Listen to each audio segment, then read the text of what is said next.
So we'll move on to the next presentation today, which is going to be presented by Claudia Maturana Bobadilla. Claudia is a researcher. She is a PhD researcher at the Ecology Center, Ecology and Biodiversity Center, where she studies patterns of distribution and structuration, space structurations for ecological and genetic diversity in the Antarctic region and sub-Antarctic region. She is going to tell us about the present, past, and future, and for the freshwater fish of these places. So please remember that if you have any questions, you can let us know in the Q&A. And I'll stop you 3 minutes before your time is over. Claudia, go ahead. Y bueno, sí, quiero invitarlos e invitarlas a repasar o Perfect. So I would like to invite you to, well, tell you a little bit about what my research was, my PhD research was, and what we're currently doing. What I'm doing now in my postdoc at the new Millennial Institute, or Base Millennial Institute. And I am also a part of the Evolution, the Chilean Society for Evolution. So I represent here in Latin America. Okay, throughout the presentation, I would like to highlight several concepts, 3 main concepts that I will be talking about. First one is the ecosystem where we carry out our studies is in high latitude, as Idalia has said, especially in Antarctic and sub-Antarctic ecosystems. I will also talk about climate change, not only the current climate change, the anthropogenic climate change, but previous past climate changes. And we'll also talk about some of the things that we are studying, which is the freshwater biodiversity. The collective subconscious about that people have when we talk about Antarctic landscapes is a very isolated, white landscape, an almost desertic landscape. However, in the current state of knowledge we have about Antarctica, this is it's very different to that concept that we have. The Antarctic has a very important zone, the distribution in zones of in terms of their biodiversity. There's a huge regionalization of different groups that have been observed. So it's not a uniform landscape or desolate landscape, but it really corresponds to a rich diversity, which corresponds to each of the zones of the Antarctica and the Antarctic. So these different zones have really opened up the path to many different questions of how we could structure this biodiversity in the Antarctic. And our approach is to give it a time context. This is why we've talked about the past, present, and the future. So the past allows us to understand the current present, and this is how we have to understand how biodiversity has configured itself. And for that, we use historic biogeography, which is what I'm going to talk about today mainly. The present allows us to understand the main attributes of organisms to face the challenges of the current climate change, and the future, the changes that we are seeing invite us to understand and predict how organisms will respond to these changes. So let's talk about the past.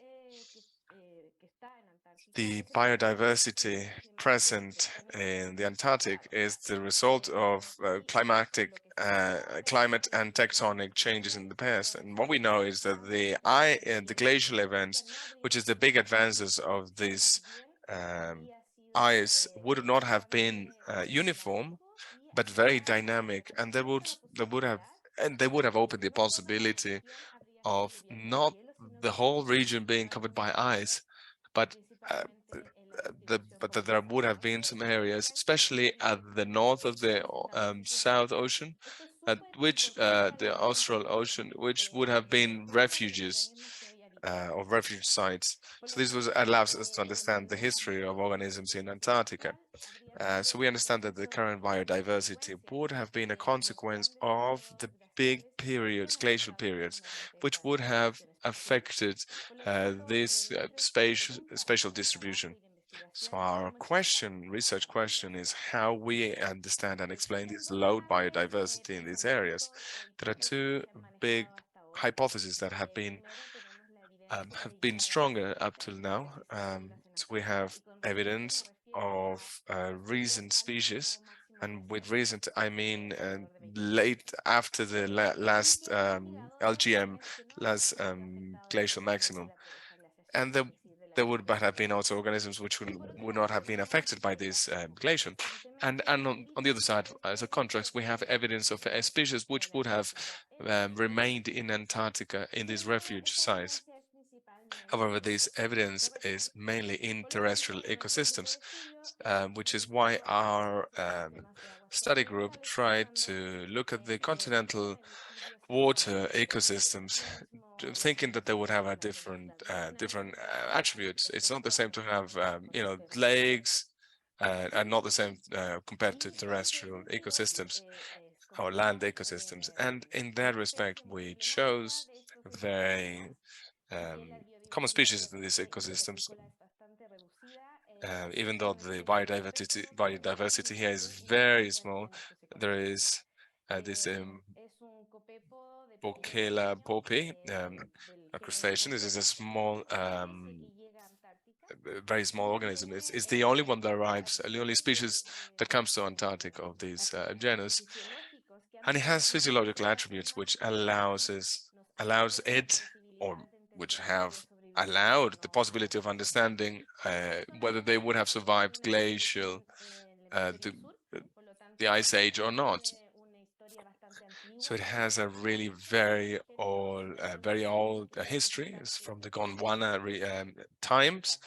However, I will now talk about the species currently found in Antarctic. So the question was to explain the evolutionary history of the Bocella poppy in Antarctic. So we tried to test these two contrasting hypotheses, which would have been the local extinction or the refuge in situ. So this is the discipline of the phylogeography, which is to try and understand and give and explain the processes which underlay the distribution patterns of species throughout time. I'm not going to talk about the details of what we did in my PhD thesis. However, some important milestones were the understanding the morphology of the species and also the taxonomy, and which is, of course, it's impossible to bypass these disciplines when we try and reconstruct phylogeny. Of course, we went to search for them, and we did a lot of sampling throughout the whole distribution. And we, of course, came up with a genetic distribution or a genetic approach, which is what I'm going to show you today. This is a summary of how the genetic diversity of these species, which is the ones that we sampled here in this arch, which is the dots I have in the map. This shows different circles, which are unique sequences, which we found in different populations. The colors are the places where we obtained those haplotypes, and the size is, of course, the frequency with which we find this haplotype in the region. But beyond that, it is very interesting to highlight that we found two groups. Group 1, HT1 here, which is represented by these haplotypes from the north of the Antarctic Peninsula and the South Orkney Islands, which is the most northern, there's the northernmost of the distribution of this Bocella poppy. And then we have the sub-Antarctic distribution. That's the second group, which is the south of South America and these islands shown here in yellow. These two groups configure two scenarios and two hypotheses. This demonstrated that the history of Antarctica is more complex. It's not only extinction or refuge, it is both. This is what we found so interesting here with this species, with the Bokella, which is, and it was very challenging to bring these two different stories in one single study subject. We thought that the Bokella would have persisted in the maritime Antarctic, and on the other hand, we would have thought that there would have been an extinction in its distribution, and it would have come from South America through a long distance dispersal, sorry. And this is very interesting to understand the role of especially the south of South America in order to reconstruct the history of the Antarctic. So we have contributed to the evidence of the fact that it is not only terrestrial, but also fresh water, or it lives in fresh water. And another aspect of the study that which we find in more recently in terms relates to the anthropogenic climate change. We have tremendous evidence of how the effects of the current climate change, especially of global warming, have had evidence of that its effects in the Antarctica. We have, of course, with that, we've managed to create different models and projection. Mainly the scientific committee of Antarctica, the SCAR, Scientific Committee of Antarctic Research, they have come out with some questions that would have, it's around 80 questions that would be really interesting to answer. However, our group tried to support some of those answers to those questions with evidence in terms of how organisms are adapted to respond to these effects of climate change and how their distribution will change, their geographic distribution will change. We mentioned these already, but in order to prevent changes in future changes, we need to understand how it has happened in the past, which is why it's so important to mention why these evidences of the previous ice ages so important. The Antarctica is one of the most affected regions regions most affected by climate change. And the ice-free areas are basically a hotspot of terrestrial and freshwater biodiversity. So it is very important to understand how this ice-free region will change with climate change. And this is why it is very urgent to increase our understanding of what is happening, which is why we have been progressing with these studies and working on getting to know what are the most suitable habitats for Bokella poppy, and again the south of South America and the Falkland Islands have started having a lot more importance for these species to eventually inhabit. The north of Antarctica, of course, it's also the most suitable regions, or it's the most suitable region for Bokella to live. We have the occurrences, we know where it lives, we know the environmental variables, which are available by intergovernment panels. This information is available. And we understand where these species could live. Is that enough to predict where they will live in the future? No, we need more evidence. So we think we need to incorporate the dispersal capacity, this attribute of their life history is really interesting to understand, even if we have the suitable environments to answer the question whether they will go on and inhabit those places. to settle in these places. Okay, so my postdoc work is we're using another crustacean, which is the Branchionecta gynae, which lives in the same ecosystems, but it is a lot bigger in size. This is the Bocella. This is this. I'm pointing at it now, and this is the Brachyneata. So we managed to get enough DNA because we wanted to have a genomic approach. Why? Because that would give us a better resolution, both in terms of time and geography of how their or what their dispersal capacity will be. The most important thing is that we will be able to quantify their flow. This is what we're doing today with several colleagues from the Base Institute and the Magallanes University. And these are some of the preliminary results of this genetic structure. This is how an analysis can discriminate three big groups. We have the south of the peninsula, we have the east of the peninsula, and then we have the Shetland Islands and the Orkney Islands. There are some models which separate these three areas in three big groups. This is why it's so important to understand the biology of an organism and contrast it and compare it to other groups, that of other groups, to see how they behave. These different species behave.